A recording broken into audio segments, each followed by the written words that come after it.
Aujourd'hui, nous nous intéresserons à une thématique qui, depuis la nuit des temps, fait chavirer les cœurs et les esprits. Une thématique qui, à travers l'histoire, n'a jamais cessé de faire couler de l'encre et de nous révolter, mais également de nous rassembler et de nous unir.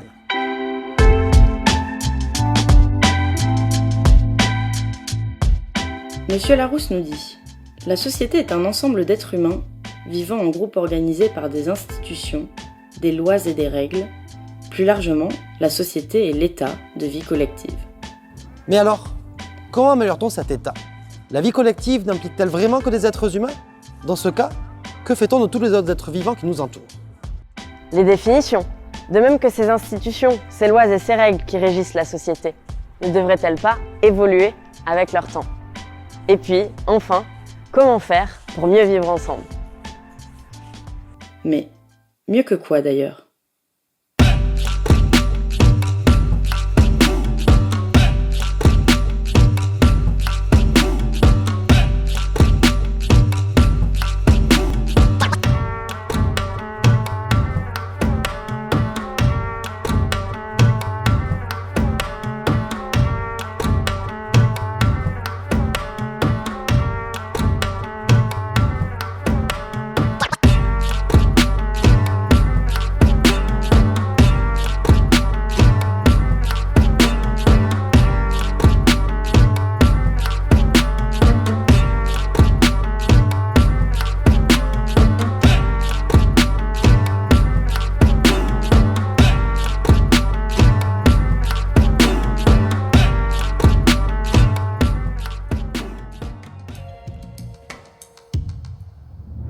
Et si nous imaginions un monde où nos règles, nos lois et nos institutions mettaient enfin à l'honneur le partage, l'altruisme et la résilience?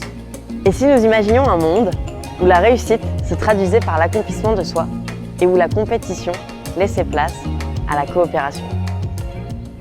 Tandis que la population mondiale ne cesse de croître, visant les 11 milliards d'individus à la fin de ce siècle, il est temps, plus que jamais, de se demander quelles sont nos responsabilités individuelles et collectives pour mieux vivre ensemble.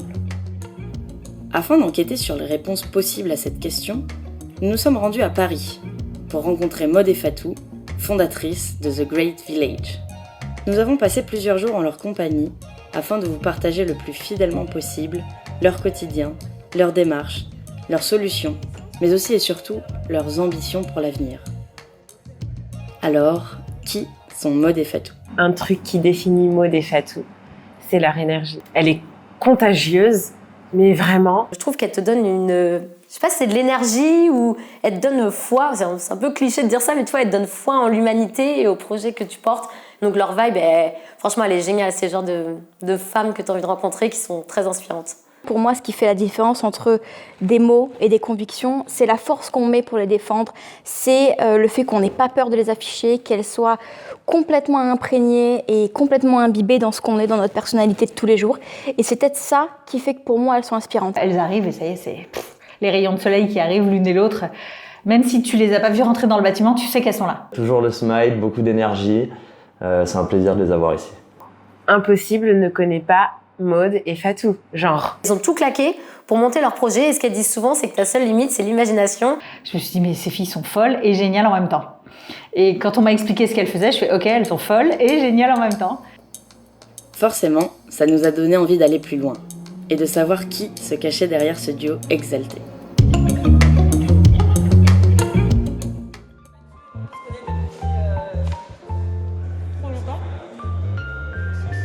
Fatou a cette capacité à faire ce qu'elle veut et amener les gens avec elle. C'est le genre de personne qui te raconte une histoire, tu dis c'est impossible. Et après, juste après, tu dis ouais mais c'est Fatou, vas-y, c'est sûr que c'est vrai. Bonjour, alors moi je suis une rêveuse audacieuse. Je la décrirais comme optimiste, exaltée et pleine de belles énergies. De voir les gens réaliser leurs rêves. D'avoir une énergie débordante et de pouvoir la transmettre aux personnes autour de moi. Mon plus grand rêve, c'est que chacun et chacune puisse devenir entrepreneur s'il en a envie. Et du coup d'être acteur de la création du monde de demain. Oui, grosso modo, elle veut juste changer le monde, c'est tout.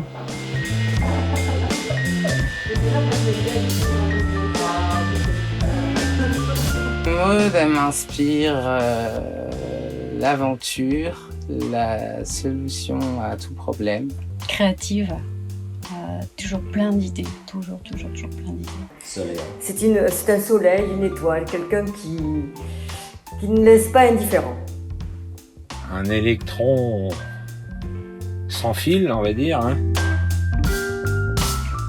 Alors moi, je suis bretonne, navigatrice, entrepreneuse, passionnée par la mer, le surf. Je suis d'origine kabyle et sicilienne. Et voilà, je suis une grande rêveuse, mais qui met mes rêves en action. Je dirais audacieuse. L'envie de contribuer de manière positive à quelque chose de plus grand que moi. Mon super pouvoir, je crois que c'est de détecter le potentiel et la lumière chez les autres. Mon plus grand rêve aujourd'hui, c'est d'aider 1 million de personnes à transformer leurs rêves altruistes en entreprise durable. C'est quelqu'un qu'on a envie de suivre, quoi qu'il arrive. Il suffit de la regarder. En faisant davantage leur connaissance, on a cherché à comprendre ce qui avait bien pu les motiver à changer de vie, à laisser derrière elles confort et stabilité au profit d'une nouvelle aventure, celle de l'entrepreneuriat. Mais parce qu'en fait, nous, on était dans le confort. On gagnait vachement bien notre vie, on voyageait à fond, mais ça servait à rien ce qu'on faisait. Notre métier n'avait aucun sens.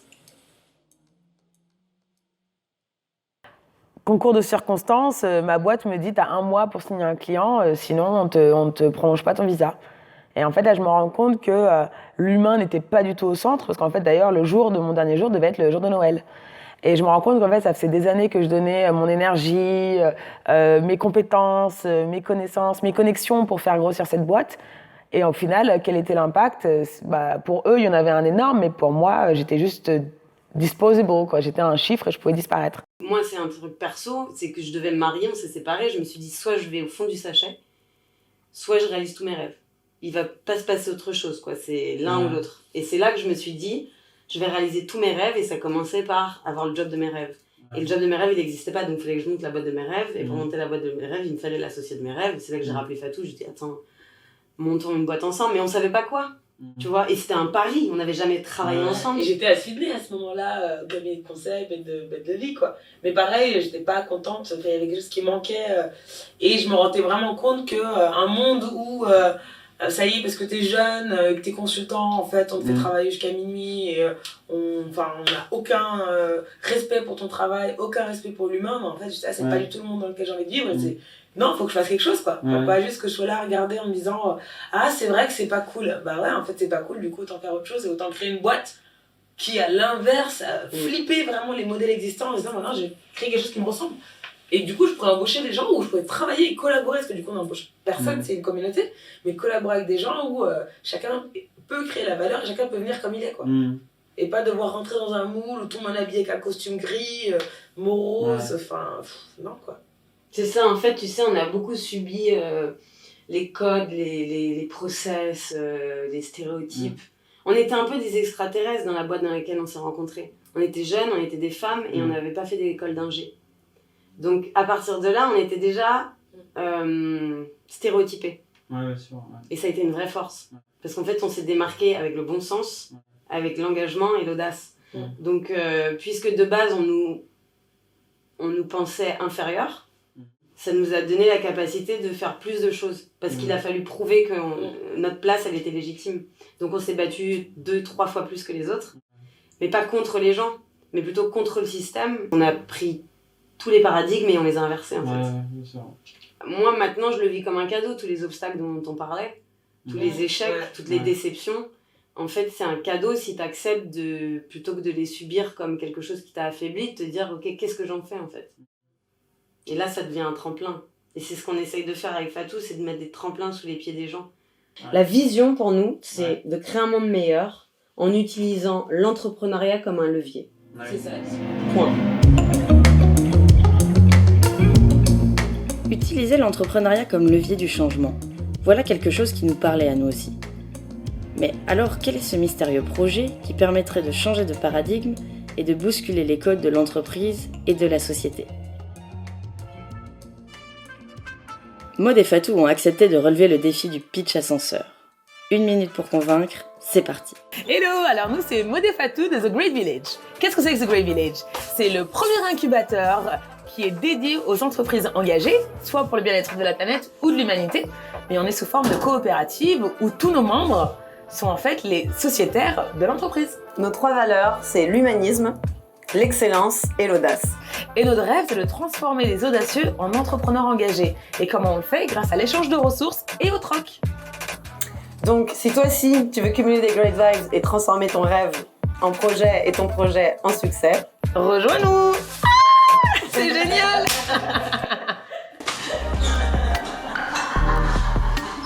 Alors, vous signez? Bon, comme nous, vous aviez certainement envie d'en savoir plus. The Great Village, comment ça marche? Donc concrètement, qu'est-ce que c'est? C'est une coopérative où chacun des membres, qu'on appelle des graders, offre une ressource. Ça peut être soit une compétence, soit un outil, soit une connexion. Pour rentrer dans la communauté, il faut offrir une de ces ressources.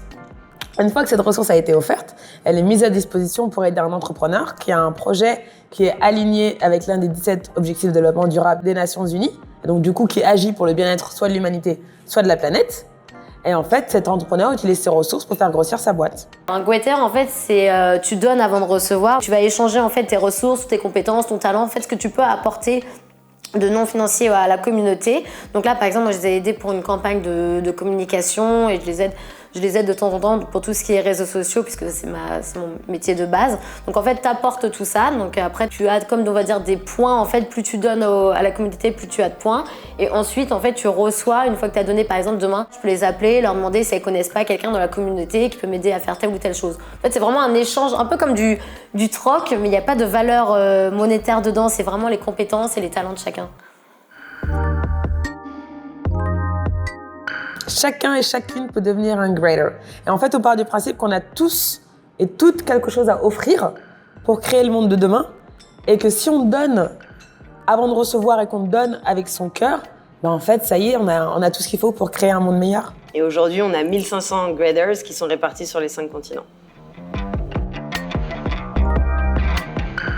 Cette monnaie, elle s'appelle la Great Vibe, parce qu'en fait, tout est basé sur les bonnes énergies dans The Great Village.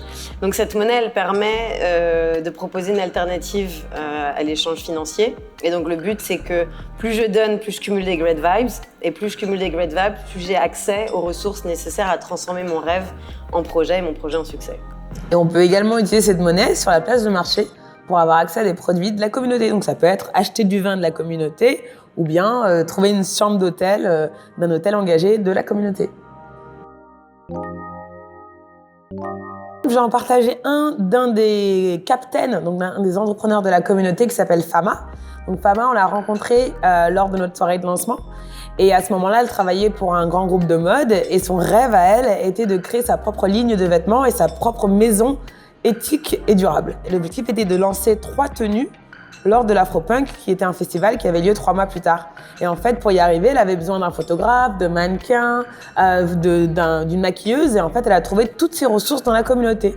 Donc Sophie, qui a son ONG qui prône l'éducation au Bénin, a décidé d'être mannequin pour Fama, donc a offert cette ressource.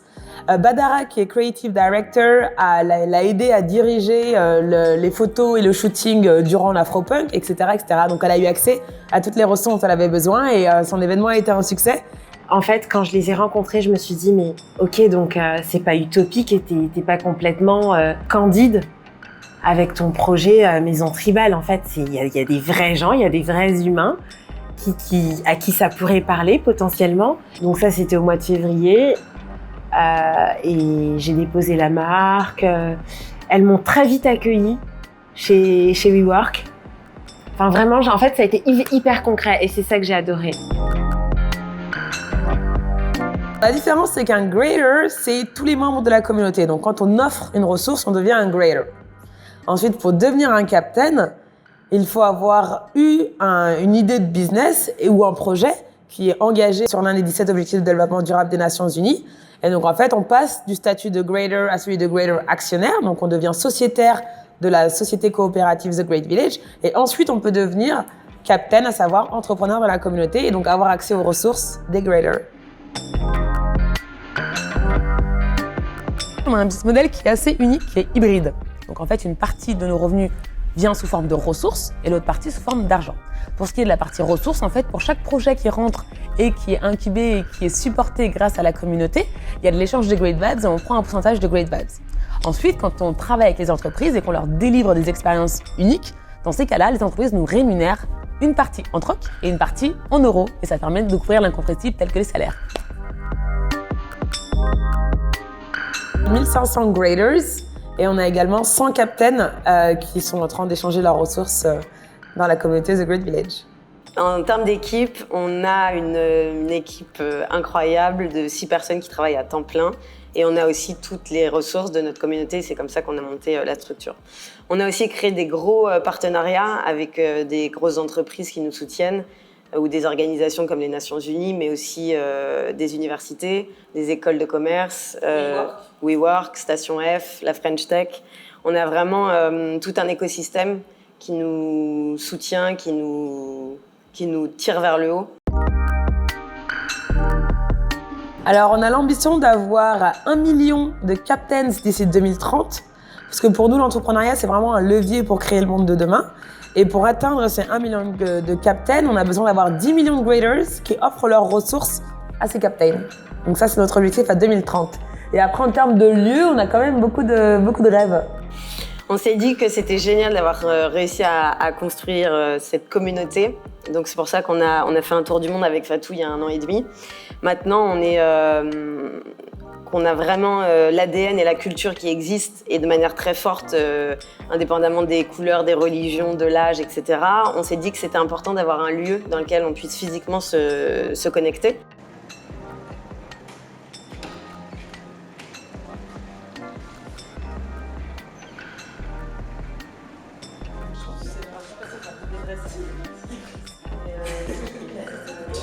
Il y a 3 semaines, on s'est dit on va ouvrir les portes de The Great Village. Et encore une fois, la différence entre un rêve et un projet, c'est une date. Donc d'abord, on a fixé la date de la crémaillère. Et après, on a 3 options aujourd'hui qui s'offrent à nous, dont celle-ci. The Family aujourd'hui quitte ces lieux et c'est un endroit assez magique. Et voilà, on est là. On a l'habitude de matérialiser les choses assez rapidement pour leur donner corps, leur donner vie. Donc c'est aussi pour ça qu'on a décidé de faire ça aussi aujourd'hui. Mais on se dit qu'importe si c'est pas ici, ça sera ailleurs. Dans tous les cas, on sera ensemble pour fêter l'inauguration et faire la fête parce que c'est important de célébrer tous ensemble. Voilà, tu sais que tu vas te faire interviewer, espèce de resta. Ah mais ça, elle est trop belle. Ah ouais, genre fallait dire que tu vas mettre son boubou. Moi j'avais mis à la maison quoi. À la tienne.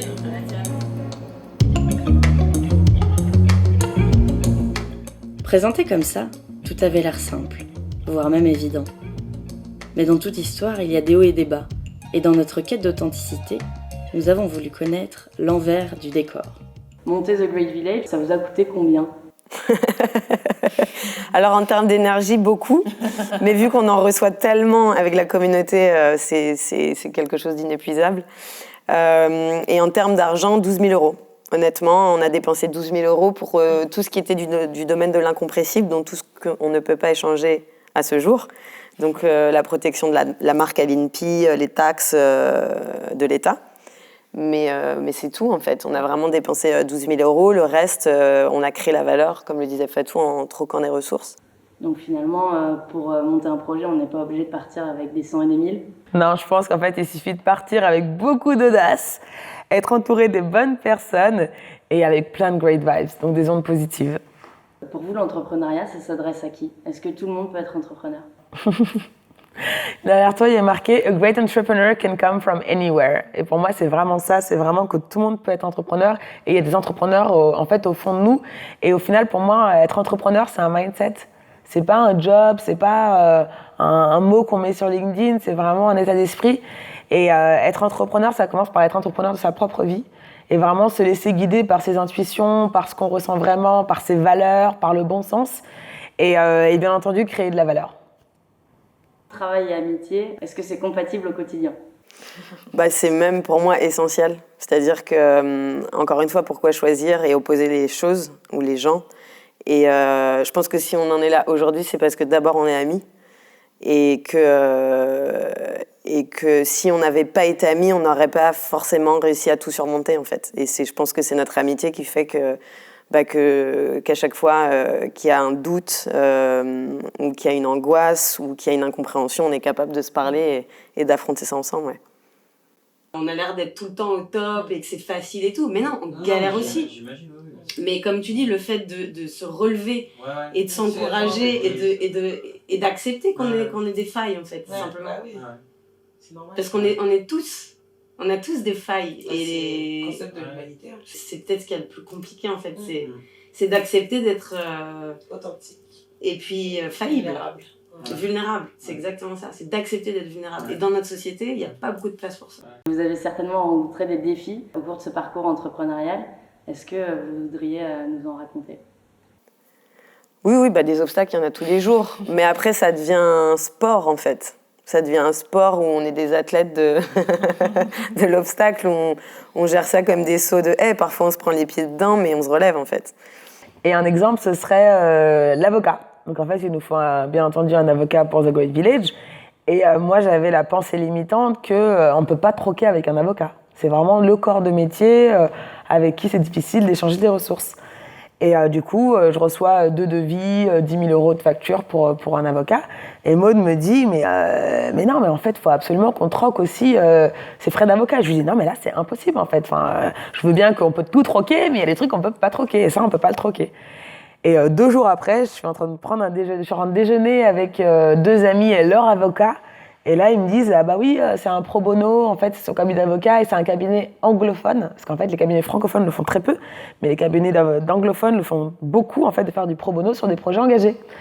Et à la fin du déjeuner, je lui dis, écoute, ça te dit qu'on troque des ressources et nous, on vous invite avec ton cabinet d'avocat à vivre une expérience immersive et en échange, vous vous occupez de nos statuts et de notre boîte.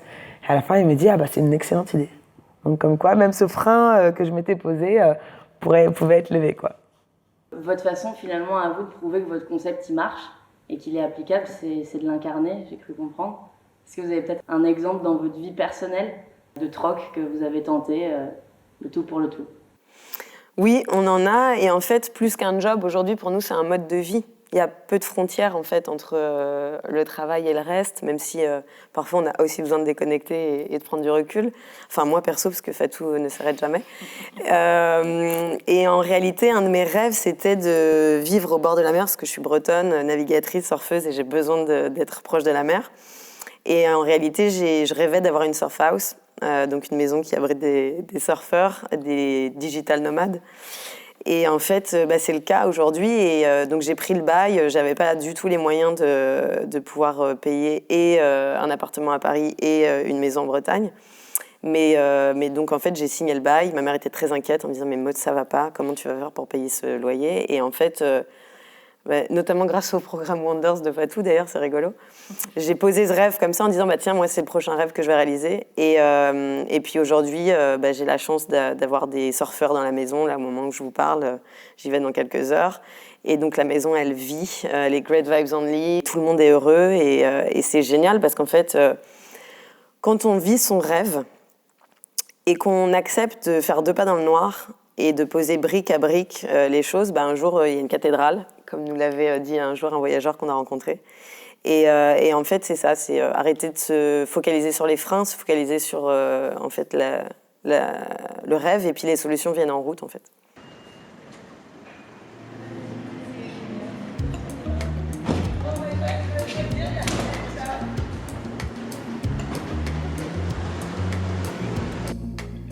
En arrivant à Paris quelques jours plus tôt, on cherchait des pistes de solutions pour savoir comment mieux vivre ensemble.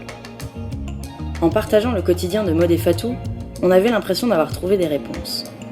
Alors, pour confirmer nos intuitions, nous avons posé à toutes et à tous une même question. Comment The Great Village contribue à la construction d'un monde meilleur ? Un des concepts de base de The Great Village, c'est de partir du fait qu'on est tous à égalité dans ce monde et qu'on a tous la même valeur, en fait, et qu'on crée tous une valeur dans ce monde. et qu'on a tous quelque chose à offrir. Et la façon dont on le fait, c'est vraiment en permettant à chacun de pouvoir offrir ses ressources, d'être d'abord conscient qu'il a des ressources à offrir, et de deux, offrir les plateformes pour permettre à chacun d'offrir ce qu'il a à offrir pour créer un monde meilleur. Je pense que tout le monde peut impacter positivement le monde. Je pense qu'il suffit de croire en ses convictions, les défendre coûte que coûte, même si parfois c'est un peu coûteux pour soi, pour sa personnalité, pour son entourage, pour les risques qu'on peut prendre. Mais l'essentiel, c'est de porter ses idées. Donner avant de recevoir et donner quelque chose qui n'est pas forcément monétaire, mais sur nos compétences, nos talents, ça permet aussi d'échanger avec les autres. Et elle dit tout le temps que c'est des great vibes, et c'est exactement le bon mot, quoi, des great vibes. On s'est dit qu'on allait justement, à l'inverse de ce qu'on avait subi dans les grands groupes, ne pas utiliser les mêmes indicateurs. On est plutôt sur des indicateurs de bonheur, des indicateurs de choses positives. Donc par exemple, un de nos indicateurs, c'est le nombre de great vibes échangés. Donc là, depuis 1 an et demi, on a échangé 1 demi-million de great vibes. Donc une great vibe, ça correspond à du temps donné, ou à un contact transmis, ou encore un produit ou un outil mis à disposition de la communauté. Ça remet l'humain au centre et c'est plus du tout le business au centre. Et elle pense surtout à comment est-ce que les gens vont être épanouis, parce qu'en fait c'est un schéma tellement classique et logique quand on le dit, mais il faut le comprendre, c'est que quand quelqu'un est épanoui personnellement ou même professionnellement, il va se sentir mieux dans sa vie. Quand il va se sentir mieux dans sa vie, il va plus donner naturellement, et quand il va donner plus naturellement, il va recevoir en fait. C'est comme une boucle de positivité. Je sais pas si ça se dit, voilà, une boucle de positivité. Et en fait, les filles, elles t'apportent ça. Et je trouve que ce qu'elles font, ça a l'air de fonctionner. Donc du coup, j'y crois de plus en plus. Au début, on se dit, ouais, ok, pourquoi pas, elles partent comme ça, sans rien. Et au final, ça regroupe pas mal de gens. Et du coup, je pense que le fait de voir l'évolution fait qu'au bout d'un moment, tu commences à y croire et à te dire, ouais, en fait c'est ça, quoi. C'est ce qu'il faut, c'est ce genre d'émulation qu'il faut pour que le monde change, et que du coup, qu'il y ait des personnes comme ça qui t'enrôlent et qui font que de faire avancer. Enfin, je fais le geste en même temps, mais c'est vraiment ça, c'est de prendre et de pousser en avant pour continuer à avancer et à lancer une machine qui fait que ça changera les choses, quoi. Cette communauté et donc leur projet peut complètement changer le monde, dans la mesure où ça répond complètement aux besoins actuels. Je pense que le système a des limites qu'on est en train de vivre en ce moment, et qu'il faut penser le monde autrement, en dehors des petites pépettes et de la productivité, du capitalisme, etc. Je pense qu'il faut proposer un modèle nouveau, et je crois profondément que The Great Village touche ce nouveau modèle. Et c'est d'ailleurs plutôt prospectif, même si ça vient de l'ancien temps et des modèles traditionnels. Et je pense que ça peut être un modèle d'avenir et de coopération, d'autant plus dans le cas où on passe dans un monde et dans un business qui est plus sur la coopération que sur la compétition. On revient à des valeurs que nous avons connues enfants, c'est-à-dire tout ne se paye pas, les échanges se font naturellement. C'était comme ça quand on était gamin, c'est vrai. Hein. Le but, c'est de prouver qu'on n'a pas à choisir entre le sens et le profit, entre le plaisir et le travail, et entre soi et les autres. Le but, c'est ça. C'est d'avoir aidé un maximum de personnes. Dream, parce qu'on a besoin de rêveurs aujourd'hui. Dare, c'est l'audace qui va permettre de transformer ce rêve en projet. Et Thrive Together, rejoins-nous pour qu'on puisse réussir ensemble.